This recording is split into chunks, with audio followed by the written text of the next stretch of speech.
And I hope I don't forget to share it with you at the end, but something I think is going to help. But some of this was spurred by this next conversation I had. Let's just call the individual Rocky.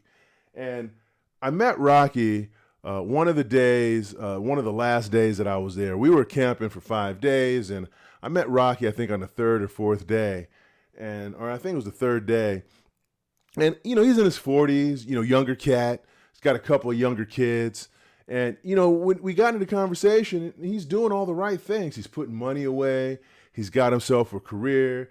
He's focused on making sure he raises his kids to be adults and really taking care of managing the situation. He really talked about how much he loves his wife and his family. I had the opportunity to meet his wife. She was a lovely lady. And he was doing all the right things, but it was funny because even though he's doing the right things, he didn't really have the confidence that he'd ever be able to retire. He wants to retire. He endeavors to retire. He's doing the things to retire. He's doing the things to build the appropriate legacy, but he just doesn't have confidence. And that's where I started to understand that I think a lot of us out here, a lot of you that are watching me, feel the same way. And it's a tough feeling. But then he started to press me on some of my perspectives because, being Sabado, the retired cat, I've now got, perspectives that I share.